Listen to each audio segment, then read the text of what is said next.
Okay, good morning everyone. તો આપણે વાત કરી રહ્યા છીએ ગતિના નિયમો વિશે, લો ઓફ મોશન વિશે વાત કરી રહ્યા છીએ. અને આ ચેપ્ટર બહુ સારું એવું છે, જેમાં સારા એવા ટોપિક ભણવાના છે. બરાબર, તો આપણે જો ન્યૂટનના ગતિના નિયમો વિશે વાત કરી ગયા હતા. 3 નિયમો છે જે બહુ અગત્યના છે. એમાં જે બીજો નિયમ કે ભાઈ શું કહેવા માગે કે દળ અને પ્રવેગ હોય એનું મૂલ્ય આપણને કેટલું આપે, તો કે ભાઈ બળના મૂલ્ય બરાબર હોય F = ma. બહુ સારું એવું હતું, ઇક્વેશન મેં તમને ડિરાઈવ કરાવી આપેલું હતું. અને જે ત્રીજો નિયમ છે ને કે એક પદાર્થ બીજા પર બળ લગાડે તો બીજો પણ પેલા પર બળ લગાડશે. એમાં શું કહી શકાય કે બંને જે બળો હશે એની વેલ્યુ સમાન હશે પણ દિશા અલગ હોય અને નેટ ફોર્સ શૂન્ય થઈ જતું હતું. અને એના પછી આપણે બહુ બધા એક્ઝામ્પલ સોલ્વ કરેલા, ઓલું પુલી સિસ્ટમ વાળું ને પેન્ડુલમ વાળું ને બરાબર બ્લોક રાખેલો ને મેં એક એક્સ્ટ્રા લેક્ચર બનાવેલો એક્ઝામ્પલ પર, તો તમે જોઈ શકો. બહુ સારું એવું છે. તો આજે શું આપણે વાત કરવાની છે, વેગમાન સંરક્ષણના નિયમ વિશે વાત કરવાની છે. સંરક્ષણ થવું એટલે કે કન્ઝર્વેશન થવું, મોમેન્ટમ કન્ઝર્વેશન લો.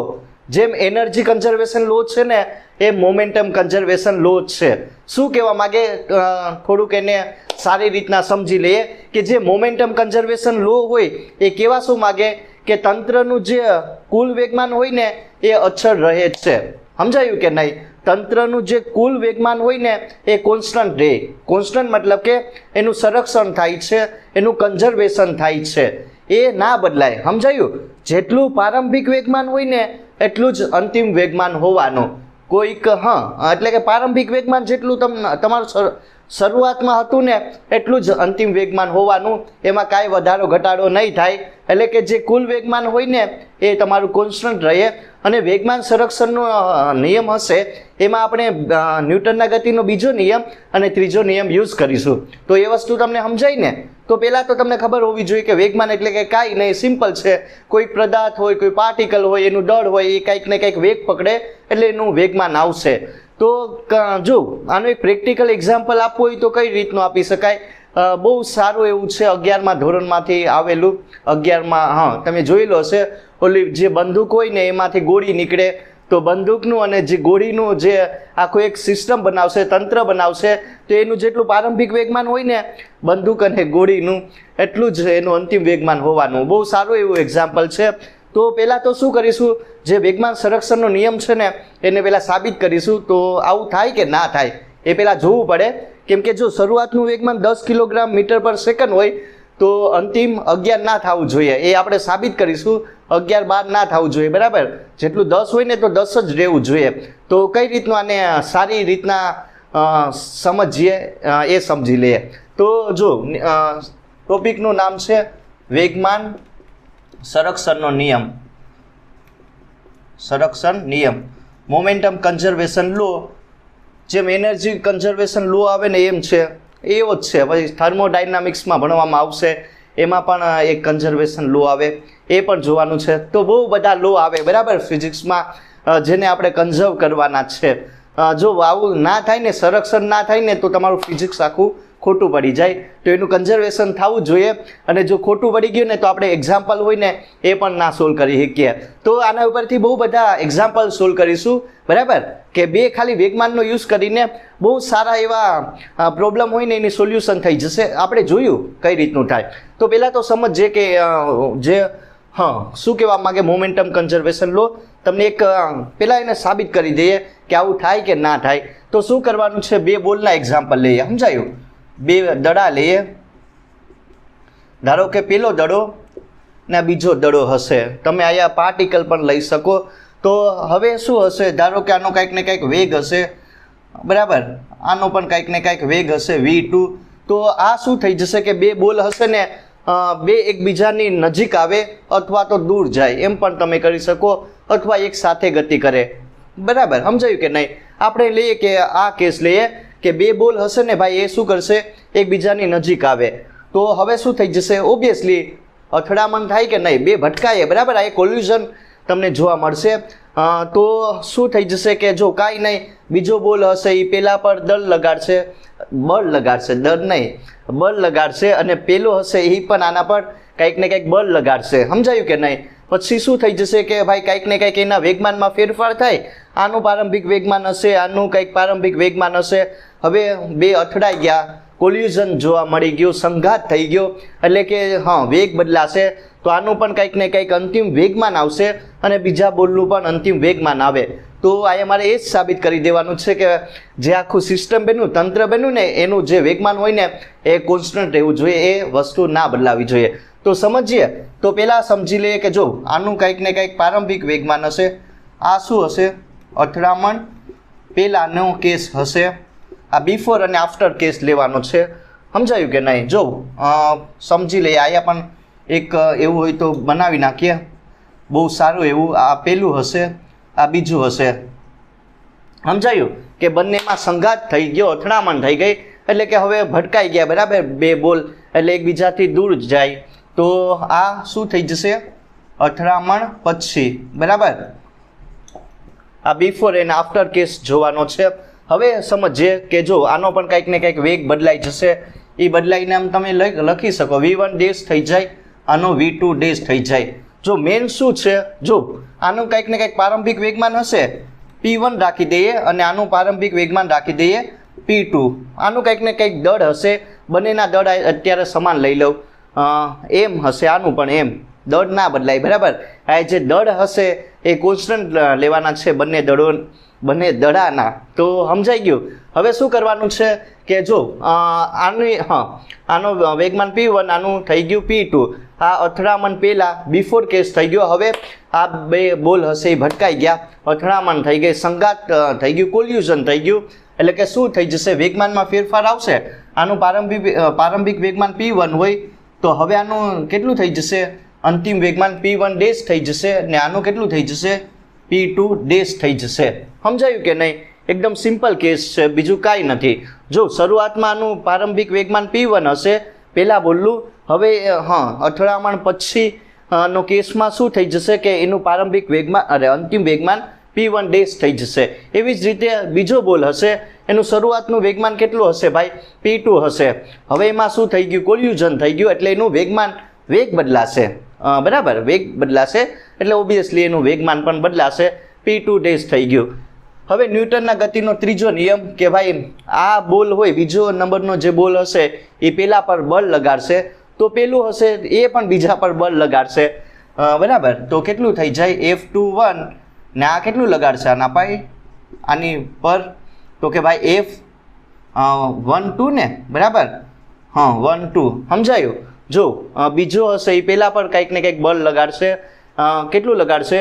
તો કે ભાઈ F12, ને પેલો હશે એ પણ આના પર કંઈક ને કંઈક બળ લગાડશે, F21 જેટલું. બંને બળોની વેલ્યુ હશે સમાન હશે, પણ ડાયરેક્શન અલગ હશે, અને જે નેટ ફોર્સની વેલ્યુ થઈ જશે એ શૂન્ય થઈ જશે. તો જે વેગમાન સંરક્ષણનો નિયમ છે, સમજવાનું છે કે જે વેગમાન સંરક્ષણનો નિયમ છે ને, એ બીજા અને ત્રીજા નિયમ ઉપરથી સાબિત કરી શકાય છે.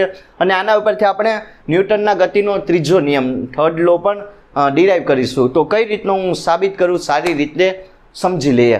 તો હવે મારે શું કરવાનું છે કે પહેલાં તો તમને ખબર હોવી જોઈએ કે ન્યૂટનના ગતિનો બીજો નિયમ વાપરો. આ તમને ખબર જ હશે કે જે વેગમાનમાં ફેરફારનો જે સમય દર હોય ને એ કેટલો હોય? ન્યૂટનના ગતિનો બીજો નિયમ, second law of the Newton, બરાબર. કે વેગમાનમાં જે ફેરફારનો સમય દર હોય ને એ કેટલો હોય? તો કે એના પર લગાડેલા બાહ્ય બળ જેટલો હોય. એટલે કે ડેલ્ટા P/Δt નું મૂલ્ય કેટલું હશે? તો કે F જેટલું હોય. એના પર કંઈક ને કંઈક જે એક્સટર્નલ ફોર્સ એપ્લાય કરીએ એના જેટલું હોય, અને એની દિશામાં હોય છે, જે વસ્તુ આપણને ખબર. તો આયા જે તમને બળનો આઘાત જોવા મળશે, F∆T. આ એક વસ્તુ સમજી લેજો કે બળનો આઘાત એટલે કે કાંઈ નહીં, આ સમજાયું ને, ઇમ્પલ્સ ફોર્સ. બળનો આઘાત છે F∆T, જેને ઇમ્પલ્સ ફોર્સ કહેવામાં આવે. એટલે કે એક સમયમાં, બરાબર, એક સમયમાં કોઈક બોલ હોય, કોઈક પાર્ટિકલ હોય, એના પર એકદમ નાનું બળ લાગે, બરાબર. અથવા તો કહી શકાય કે નાના સમયમાં F જેટલું બળ લાગશે, બરાબર. એ સમયમાં એકદમ નાનો સમય હશે, તો એને શું કહેવામાં આવે? તો કે બળનો આઘાત ΔP કહેવામાં આવે, અને એનો યુઝ કરીશું. સમજાયું કે નહીં?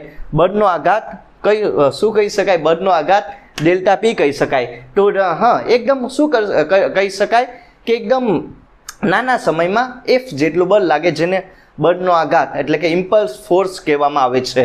તો એટલી વસ્તુ તમે સમજી ગયા હશે. તો હવે મારે શું કરવાનું છે, આ વસ્તુ ઉઠાવવાની છે અને આનો બધાનો યુઝ કરીને સાબિત કરીશું કઈ રીતનું સાબિત કરી શકાય. તો પહેલાં તો જો શું કરીશ, ડેલ્ટા P1 પહેલાં તો કહી શકાય કે પહેલાં તમારે શું કરવાનું છે કે વેગમાનમાં ફેરફાર ગોતવાનો છે.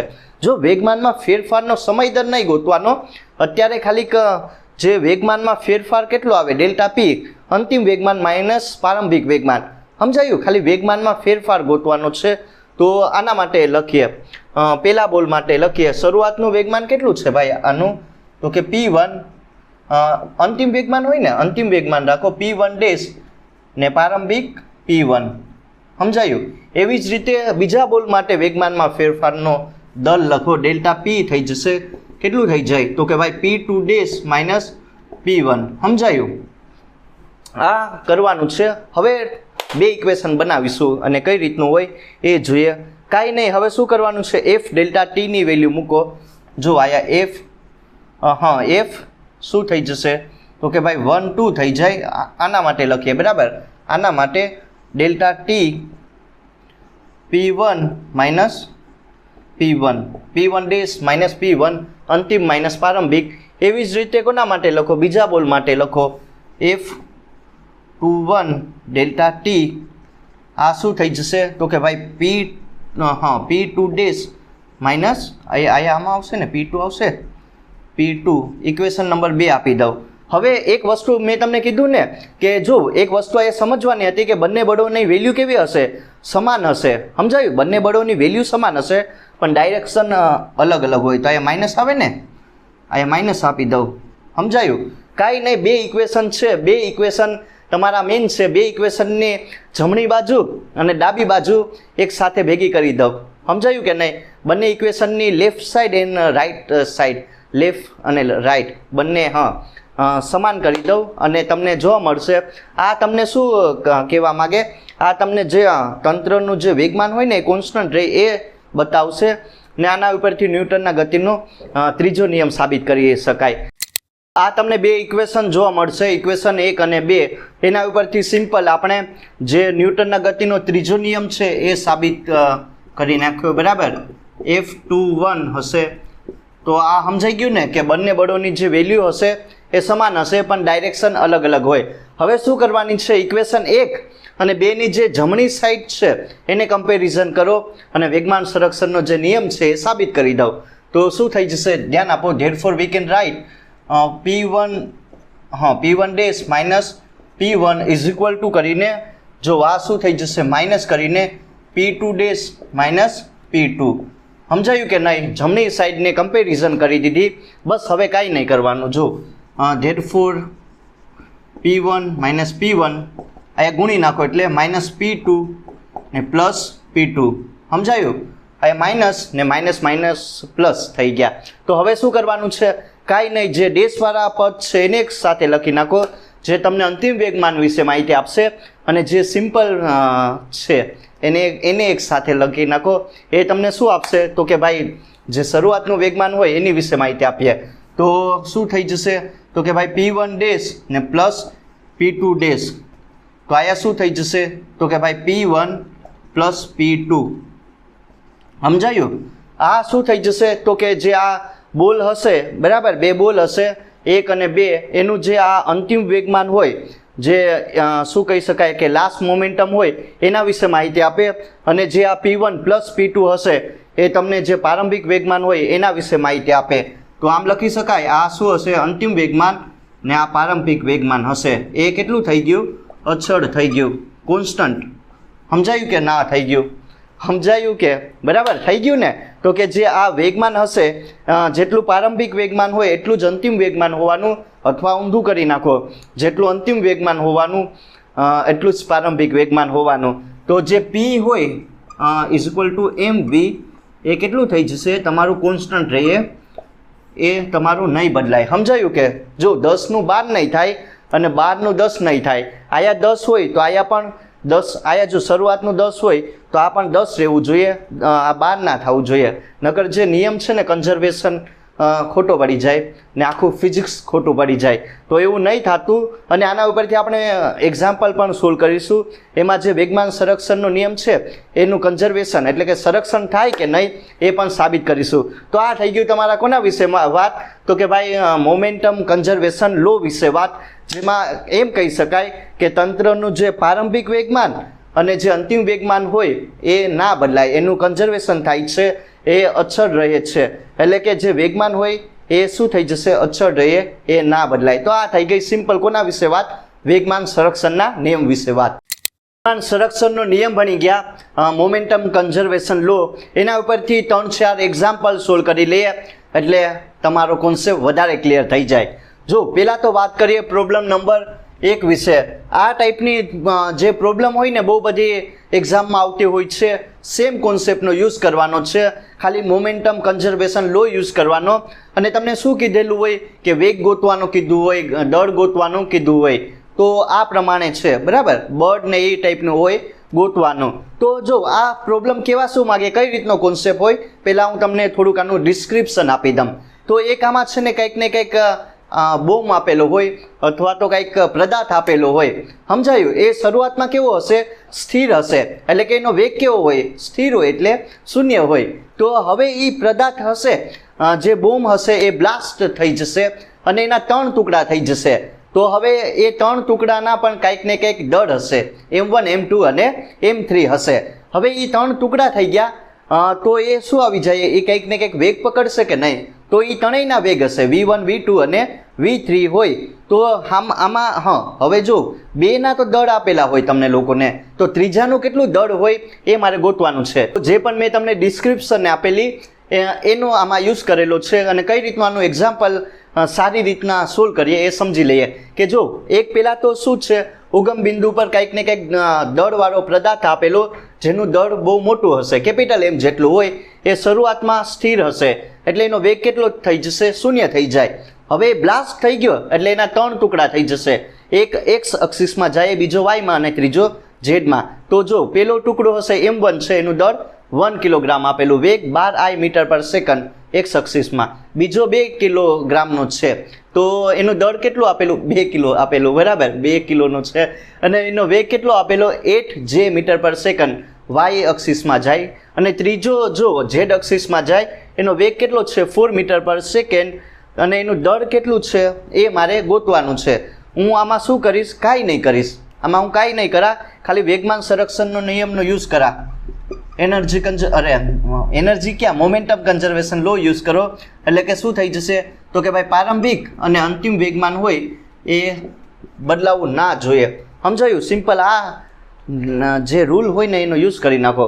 તો શરૂઆતમાં જો પહેલાં આનું પ્રારંભિક વેગમાન હશે, બરાબર? પ્રારંભિક વેગમાન હોય અને ધીરે ધીરે આ ગતિમાં આવી ગયું એટલે આ ત્રણેયનું બનીને એક અંતિમ વેગમાન બનાવશે. ત્રણેયના જે વેગમાન હોય P1 P2 અને P3 એક સાથે ભેગા કરી દેવાના. તો શું થઈ જશે? લખો પહેલાં therefore we can write.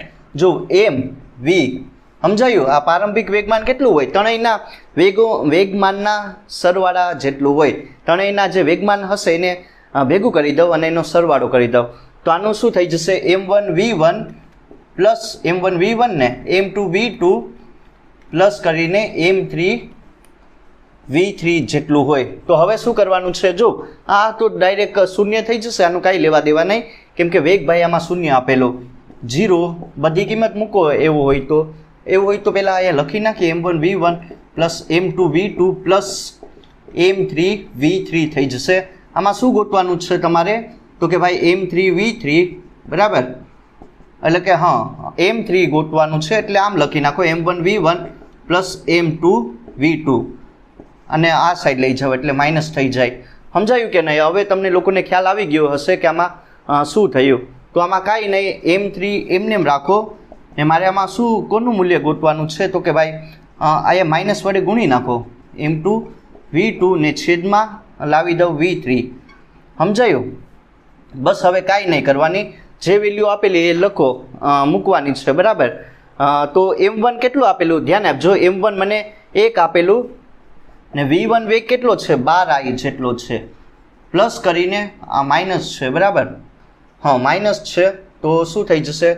આમ એવું હોય તો આયા માઇનસ રાખીએ 12i ને પ્લસ કરીને m2v2 m2 કેટલું દળ આપેલું 2 ને આ કેટલું છે 8 એટલે કે 16j સમજાયું ડાયરેક્ટ લખી નાખો ને v3 વેગ કેટલું આપેલું અહીં આપેલું 4 મીટર પર સેકન્ડ સમજાયું કે નહીં હવે મારે શું કરવાનું છે ધ્યાન આપો જો 12i પ્લસ 16j સમજાયું 12i x અક્ષિસનો વેગ ને 16j એ y અક્ષિસનો વેગ હશે તો એનું મૂલ્ય તમારે ગોતવાનું છે તો કઈ રીતનું ગોતી શકો કાંઈ નહીં સિમ્પલ x² + y² વાળી ફોર્મ્યુલા યુઝ કરો તો આ કેટલું થઈ જશે 144 ને આ 256 આનું ભેગું કરી દઉં 400 થઈ જાય ને 400નું રૂટ કાઢો કેટલું થઈ જાય 20 થઈ જાય બરાબર ને બાય 4 આ કિલોગ્રામ આવશે તો બસ કાંઈ નહીં 20/4 કરી નાખો તો શું થઈ જશે 5 થઈ જાય ને 5 મીટર પર સેકન્ડ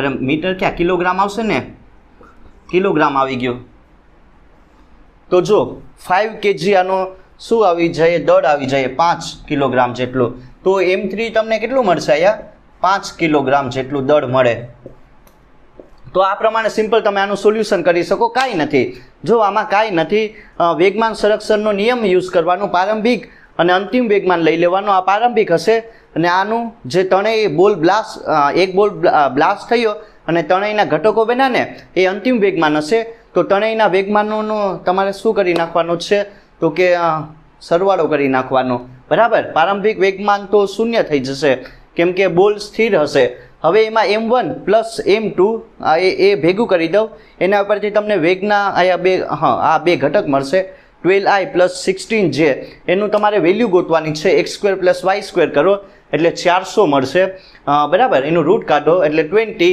ને વેગ આનો કેટલો હશે 4 તો ભાંગી નાખો તો m3 ની વેલ્યુ કેટલી મળી જાય 5 કિલોગ્રામ જેટલી બરાબર 5 kg જેટલી આની વેલ્યુ મળશે એકદમ સિમ્પલ અને સારું એવું એક્ઝામ્પલ છે તો આ પ્રમાણે તમે આનું સોલ્યુશન હવે વાત કરીએ પ્રોબ્લેમ નંબર 2 વિશે આ પણ એકદમ સારી એવી પ્રોબ્લેમ છે કઈ રીતનું આનું સારી રીતે સોલ્યુશન કરવું એ ધ્યાન આપજો જો બહુ સિમ્પલ કોન્સેપ્ટ યુઝ કરેલો પણ બહુ સારું એવું છે સમજો તો આમાં શું છે તો કે ભાઈ એક 5 કિલોગ્રામનો હશે 5 નો એક પદાર્થ આપેલો હશે હવે એ શરૂઆતમાં કેવો છે તો કે ઉગમ બિંદુ ઉપર રહેલો હોય એ ટાઈપનું કન્સિડર કરવાનું એટલે સ્થિર છે એટલે એનો વેગ કેટલો થઈ જશે 0 હવે એમાં કંઈક ને કંઈક કેમિકલ રિએક્શન થાય એટલે કે એના એ બ્લાસ્ટ થઈ જશે અને બે ટુકડા થઈ જાય સમજાયું બે ટુકડા થઈ જશે એક ઉપર તરફ જાય અને એક નીચે તરફ આવે પહેલાં જો સમજી લઉં શું કહેવા માગે એક 5 નો એક પદાર્થ આપેલો હશે એ શરૂઆતમાં સ્થિર હશે એટલે કે ઉગમ બિંદુ ઉપર રહેલો હોય એટલે એનો વેગ કેટલો થઈ જશે 0 હવે એમાં કંઈક ને કંઈક એવું કેમિકલ રિએક્શન થઈ જશે એટલે એના બે ટુકડા થઈ જાય એક ટુકડો હશે એ 5 નો હોય તો એક ટુકડો 2 નો બની જાય બીજો 3 નો બની જાય એક ઉપર તરફ જાય છે અને એક નીચે તરફ જાય સમજાયું એક આકાશ ઉપર જાય અને એક ધરતી ઉપર આવે તો એ ટાઈપનું તમારે સમજવાનું છે તો હવે બે જે ટુકડા છે 2m અને 3m એ બંનેની જે ગતિ ઉર્જા હશે એ કેટલી હોય ઈ જેટલી આપેલી કુલ ઉર્જા હશે ઈ જેટલી આપેલી તો હવે એક બીજી કન્ડિશનનો યુઝ કરવાનો છે કે જે 2m ટુકડો જે ઉપર તરફ ગયો બરાબર અંતરિક્ષમાં ગયો તો એનું એની જે ગતિ ઉર્જા હોય એ ઈ ડેશ હોય તો એ કેટલી હોય ઈ ડેશ વેલ્યુ એ મારે ગોતવાની છે સમજાયું કે નહીં એકદમ સિમ્પલ કોન્સેપ્ટ તો સમજી લો કે આ શું કહેવા માગે તો કે જો 5m નો એક આ ટાઈપનું એક કોઈક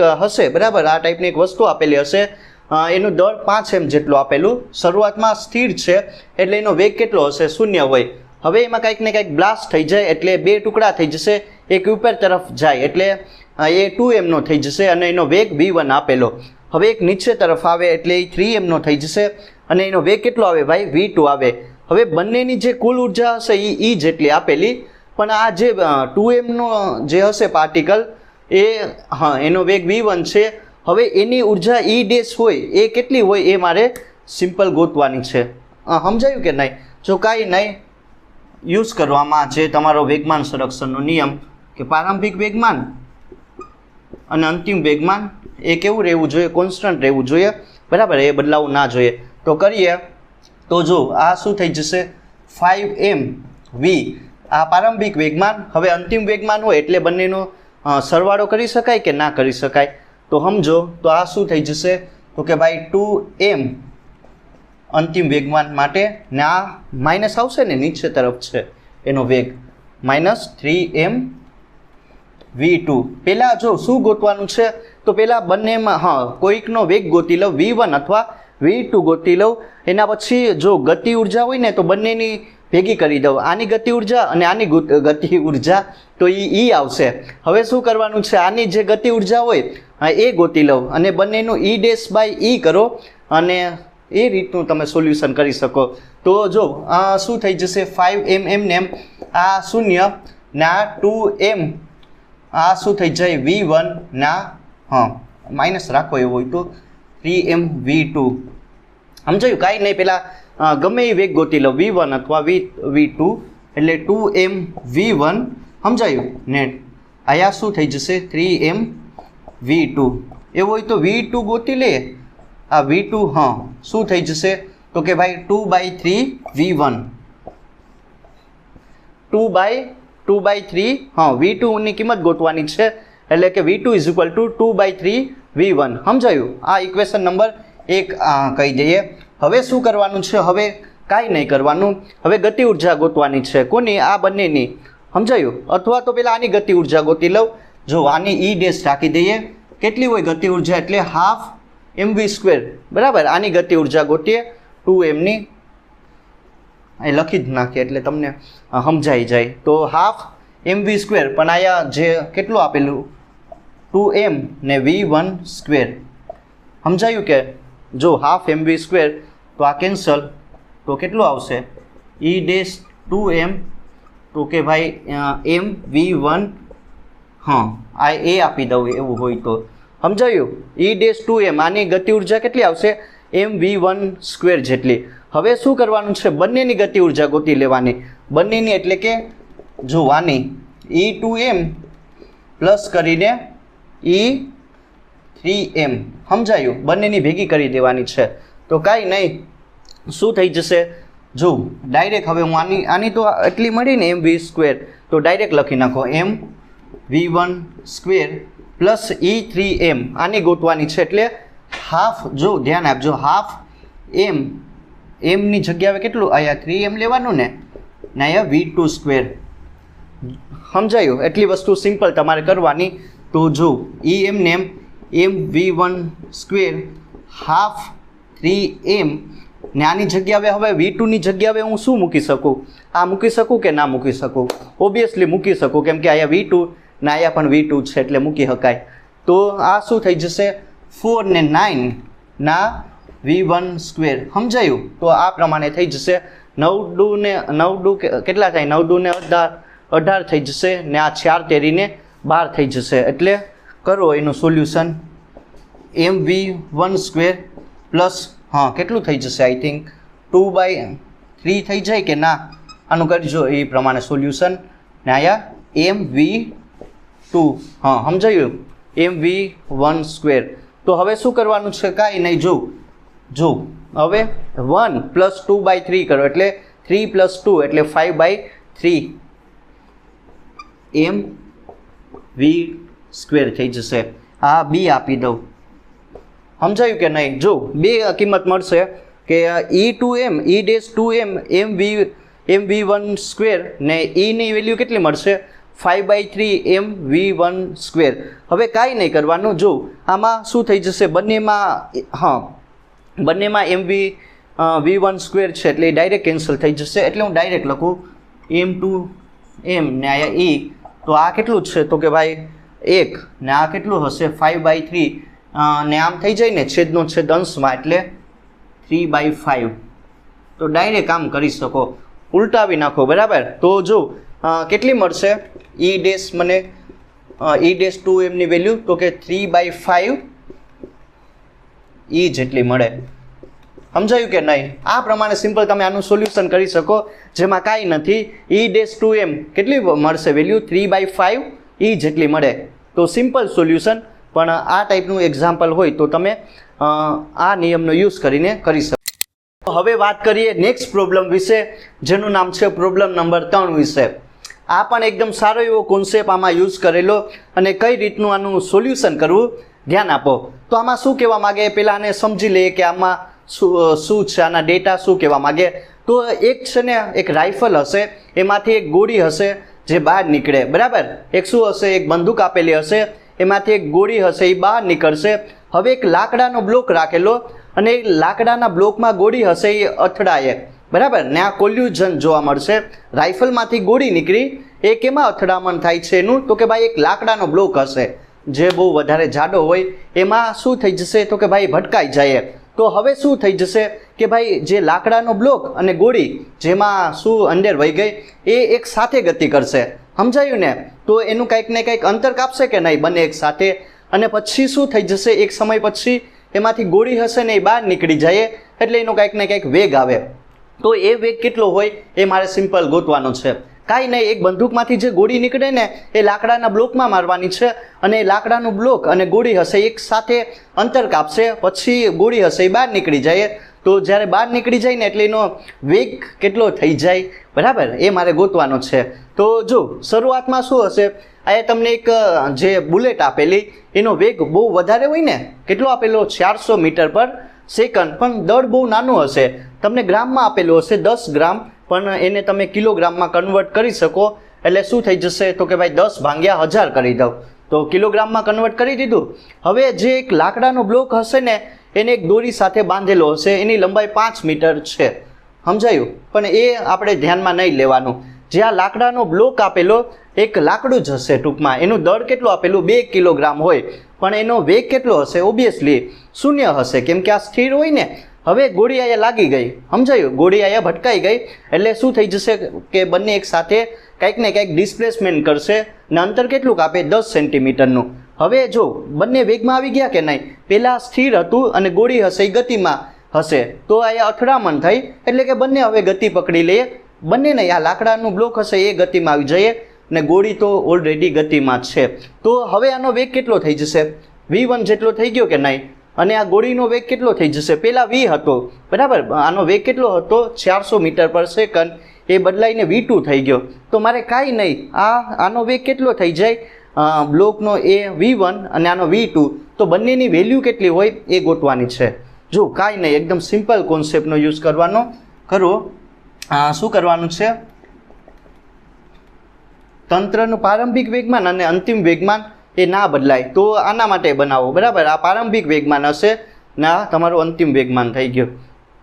તો કરીએ તો ધ્યાન આપો, અહીંયા શું થઈ જશે તો કે ભાઈ mv, સમજાયું, પ્લસ આનું વેગમાન mv, કેપિટલ mv જેટલું હોય. હવે આનું અંતિમ વેગમાન, સમજાયું, તો આનું mv1 ને આનું કેટલું થઈ જશે ગોળીનું mv2. તો જે વસ્તુ આપેલી એ મૂકીએ. તો જો m કેટલું આપેલું મને 10/1000 આપેલું ને વેગ કેટલો છે 400 મીટર પર સેકન્ડ ને ડાયરેક્ટ આ જો m તો મને ડાયરેક્ટ એવું હોય તો m ને આ વેગ કેટલો 0 થઈ જાય કે ના થઈ જાય, બરાબર, કેમ કે આ સ્થિર હશે. હવે ધ્યાન આપો, આનું દળ કેટલું આપેલું લાકડાના બ્લોકનું 2 ગ્રામ, વેગ નહીં ખબર, ને આનું કેટલું આપેલું તો કે 10/1000 ને v2 વેગ હશે. સમજાયું કે ના સમજાયું, કાંઈ નહીં, સિમ્પલ છે, જે વસ્તુ આપેલી એ મૂકી. તો હવે કાંઈ નહીં, જો આ શું થઈ જશે તો કેન્સલ, આ 4, સમજાયું, આ 4 ને આ 0 ને આ 2v1 પ્લસ આયા કેટલું થઈ જાય તો કે ભાઈ 1/100 કરો એટલે કે 1/100 કરો એટલે 0.01 ના v2 થઈ જશે. Equation number 1. તો આ ઇક્વેશન 1 વિશે આપણને ખબર પડી ગઈ. હવે મારે સિમ્પલ શું કરવાનું છે, એક વેગની કિંમત ગોતવાની છે. તો અહીંયા કાર્ય ઉર્જા પ્રમેય યુઝ કરો. કાર્ય ઉર્જા પ્રમેય આવશે, વર્ક એનર્જી થિયરમ એ ભણવામાં આવશે. અત્યારે સમજી લઉં કે એની વેલ્યુ કેટલી હોય તો કે W = શું હોય ડેલ્ટા કે. આ બહુ ઇમ્પોર્ટન્ટ છે કે જે તમારી ગતિ ઉર્જામાં ફેરફારનો દર હોય ને, ફેરફારનો દર નહીં, ખાલી ફેરફાર હોય, એટલે કે અંતિમ ગતિ ઉર્જા પ્લસ પ્રારંભિક ગતિ ઉર્જા એ કેટલી હોય કાર્ય જેટલી. અને આમાં કાર્ય કેટલું હોય તો કે mgh અથવા તો x જેટલું રાખી શકો ને ગતિ ઉર્જા ડેલ્ટા કે. બસ હવે બધી વેલ્યુ મૂકો. સમજાયું કે નહીં? એકદમ સિમ્પલ છે. તો મૂકી આયા જો જી ને એક્સ રાખીએ ને ગતિ ઉર્જા કેટલી હોય તો સિમ્પલ હાફ એમ v1 સ્ક્વેર જેટલી હોય કે ના હોય બરાબર એટલી વસ્તુ કરવાની છે એમ કેન્સલ કરો ગોતવાનું કાંઈ નહીં જો જીની વેલ્યુ 10 આપેલી 9.8 પણ લઈ શકો આ 10 સેન્ટીમીટર તમે એને મીટરમાં કન્વર્ઝન કરો એટલે કેટલું થઈ જશે 10 ભાગ્યા 100 કરો એટલે 0.1 ના v1 હા એમ થઈ જાય સમજાયું કે નહીં ને આયા 2 આવશે તો કાંઈ નહીં 10 × 0.1 એટલે 1 તો રૂટ કાઢો 2નું શું થઈ જાય 1.41 મીટર પર સેકન્ડ તો v1 એટલું મળી ગયું કાંઈ નહીં જો સિમ્પલ આ તો સોલ્યુશન કરવાનું છે એમ કેન્સલ g અને x ની કિંમત મૂકો અને 2 અહીંયા ગુણી નાખો તો v1 કેટલું આવશે સિમ્પલ કેટલું આવે 1.41 મીટર પર સેકન્ડ આમાં મૂકવા 4m ને 2 આયા 1.41 પ્લસ 0.01 શું ગોતવાનું છે તો કે ભાઈ v2 ની કિંમત ગોતવાની છે સમજાયું આ 4m ને ઇઝ ઇક્વલ ટુ કરીને 2 4.41 ને 0.01 ને v2 તો v2 ની કિંમત કેટલી મળશે 120 મીટર પર સેકન્ડ આ ગોતી શકો સિમ્પલ આ તો કેલ્ક્યુલેશન છે બરાબર તો v1 કેટલું મળ્યું આપણને તો કે એકદમ નાનો હશે એનો વેગ 1.41 ને આ કેટલું મળશે 120 મીટર પર સેકન્ડ જેટલું મળે તો સમજાયું ને એકદમ સિમ્પલ છે કાંઈ નહીં કાર્ય ઉર્જા પ્રમેય ગોતેલો પહેલાં તો જો વેગમાન સંરક્ષણનો નિયમનો યુઝ કરેલો એના ઉપરથી આ ઇક્વેશન બન્યું 4 = 2v1 + 0.01 v2 હવે કાર્ય ઉર્જા પ્રમેય W = Δk તો એના ઉપરથી એક વેગની કિંમત મળી v1 ની 1.41 મીટર પર સેકન્ડ બરાબર તો મેં ઇક્વેશન 1 માં મૂકેલી v1 ની કિંમત તો મને જે v2 હશે વેગ એ કેટલો મળી ગયો તો કે ભાઈ 120 મીટર પર સેકન્ડ તો તમે એ કરી શકો જો 400 માંથી 120 બાદ કરો આ બે વેલ્યુ બાદ કરવાની છે તો ગોળી હશે ને એના વેગમાં જે તમને મૂલ્ય મળશે એટલું બાદ કરો પહેલાં આનો સરવાળો કરો અને આમાંથી બાદ કરો તો એટલું વેગમાનમાં વેગમાં કંઈક ને કંઈક શું આવશે એટલો વેગમાં ઘટાડો થાય તો એ પણ કરી શકો તો અહીંયા જોઈ શકો પહેલાં બહુ વધારે વેગ હશે ને એ વેગ ઘટીને કેટલો થઈ ગયો 120 મીટર પર સેકન્ડ જેટલો તો આ પ્રમાણે સિમ્પલ આનું સોલ્યુશન કરી શકો